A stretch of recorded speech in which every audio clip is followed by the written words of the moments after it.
Society of Jesus, went each morning to look in on the man. He had no idea if Sandoz was aware of being observed. It was a familiar feeling.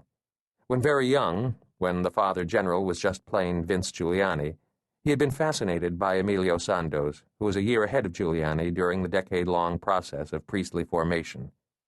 A strange boy, Sandoz. A puzzling man. Vincenzo Giuliani had made a statesman's career of understanding other men, but he had never understood this one. Gazing at Emilio, sick now and almost mute, Giuliani knew that Sandoz was unlikely to give up his secrets any time soon. This did not distress him. Vincenzo Giuliani was a patient man. One had to be a patient man to thrive in Rome, where time is measured not in centuries but in millennia, where patience and the long view have always distinguished political life. The city even gives its name to the power of patience: Romanita. Romanita arises from a single principle: cunctando regitur mundis.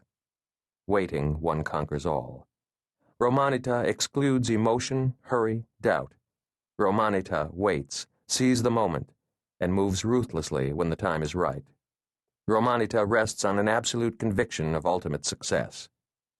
So, even after 60 years, Vincenzo Giuliani felt no sense of impatience with his inability to understand Emilio Sandoz, only a sense of how satisfying it would be when the wait paid off. For the time being, Emilio's silence was perhaps just as well. The Father General's private secretary contacted Father John Candati on the Feast of the Holy Innocents 3 weeks after Sandoz's arrival at number 5. "Sandoz is well enough to see you now," Johannes Volker informed Candati. "Be here by 2. Be here by 2, John thought irritably, marching along toward Vatican City from the retreat house, where he'd just been assigned a stuffy little room with a view of Roman walls, the stone only inches from his pointless window.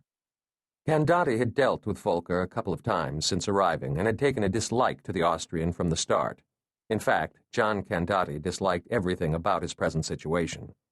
For one thing, he didn't understand why he'd been brought into this business.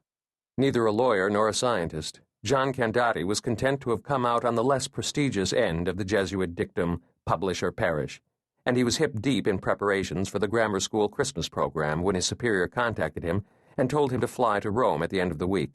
"The Father General wishes you to assist Emilio Sandoz."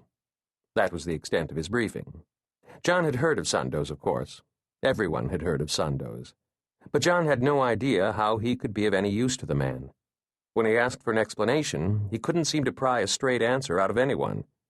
He had no practice at this kind of thing. Subtlety and indirection were not indoor sports in Chicago. And then there was Rome itself.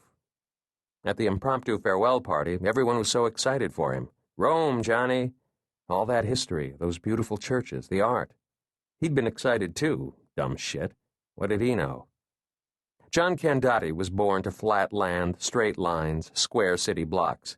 Nothing in Chicago had prepared him for the reality of Rome. The worst was when he could actually see the building he wanted to get to, but found the street he was on curving away from it, leading him to yet another lovely piazza with yet another beautiful fountain, dumping him into another alley going nowhere. Another hour trapped and frustrated by the hills, the curves, the rat's nest of streets smelling of cat piss and tomato sauce. He hated being lost, and he was always lost. He hated being late, and he was late all the time. The first 5 minutes of every conversation was John apologizing for being late and his Roman acquaintances assuring him it was no problem.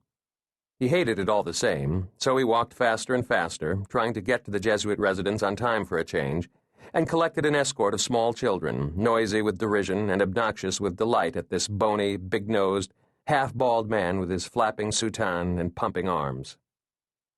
"I'm sorry to keep you waiting."